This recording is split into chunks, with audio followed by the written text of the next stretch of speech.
Сәлем баршаңызға. Бүгін мен сіздермен осындай капкейкидің жасалу рецептісімен бөлісетін боламын. Бұны бір жерде де кекс в стаканчике деп те атайды. Яғни капкейки де, кекс в стаканчике дегенді де екеуі де негізі бір.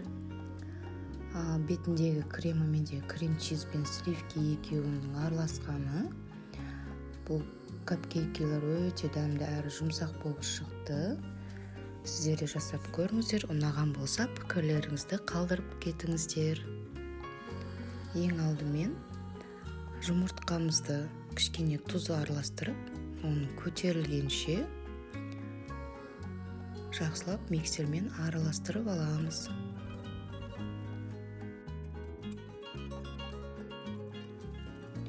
Жұмыртқаны қаншалықты көп, ұзақ араластырсаңыз, соншалықты қамырыңыз өте пышный, өте биік болып пісетін болады. Жұмыртқаны сол үшін ұзақ араластыру керек. Оның үстіне кішкене құмшекерді қосып, тәттілігіне қарай қосасыздар. Мен крем-чизім тәтті болғаннан кейін құмшекерді көп қоспадым. Осындай пышный масса шыққанша жақсылап араластыру керек.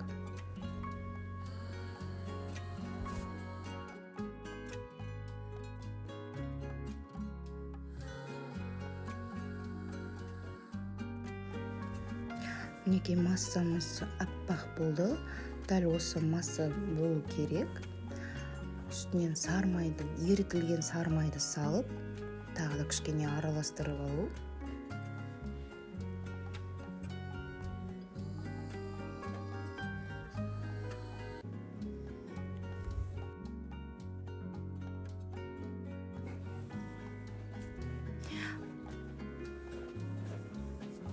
Екеуін жақсылап араластырып болғаннан кейін, мына жерде менде 100 граммдай айран. Айранның үстіне сода мен уксусты араластырып, жақсылап гасить етіп, көріп тұрғандарыңыздай ол осылай көтеріледі.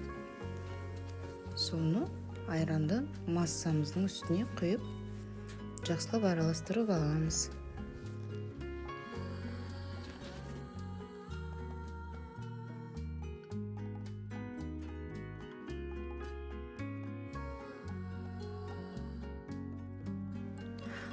Айранды қосқаннан кейін массамыз көлемі көбейді.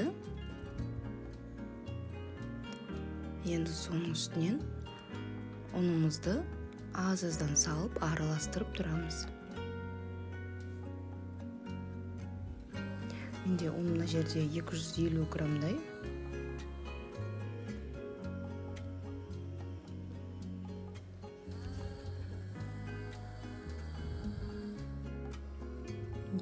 Ұнның бәрін салып,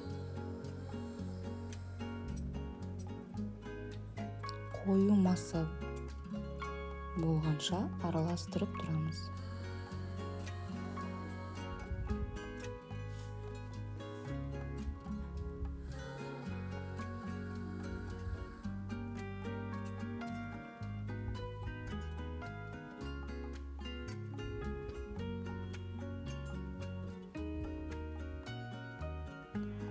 Қамырымыз осындай қою болды.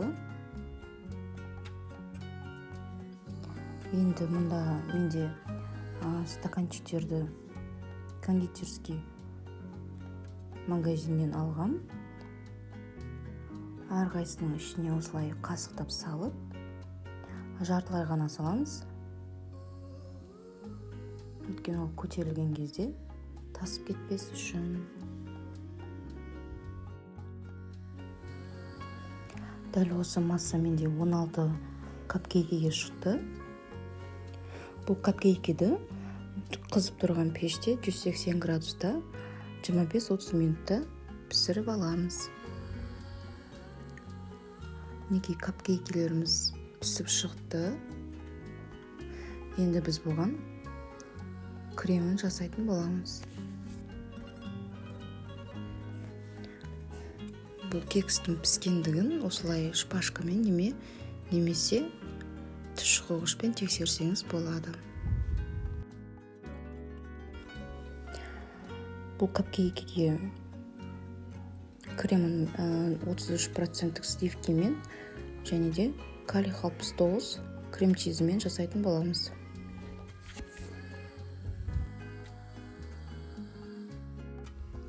Капкейкидің креміне міндетті түрде сливки салқын болу керек, крем-чиз да сливки де екеуі сап-салқын болу керек. Ол егер салқын болмаса, миксерлеген кезде сливкиіміз қою болмай қалуы мүмкін. Сол үшін де ол қою болу үшін осылай араластырып тұрған кезде міндетті түрде салқын болу керек.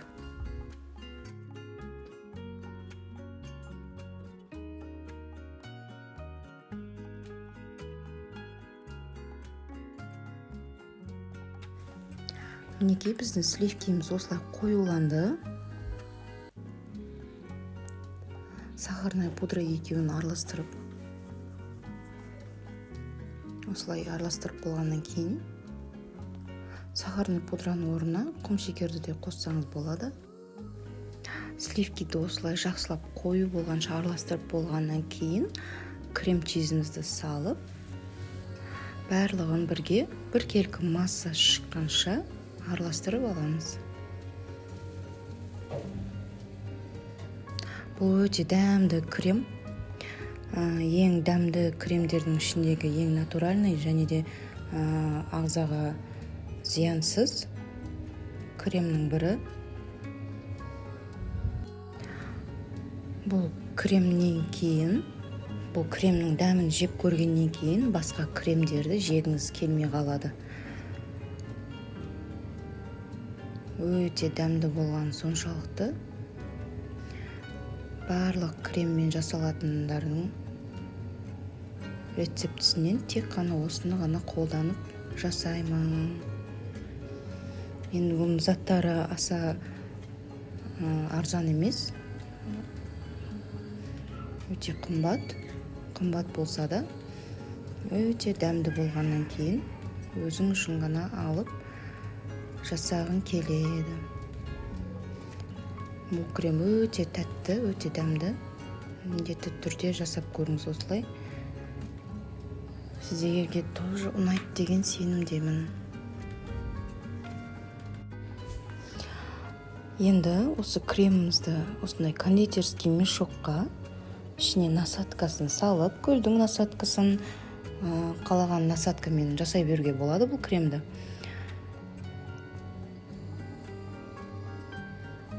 Кремімізді соған салып, капкейкидің бетіне әдемілеп гүл сияқты жасап шығамыз.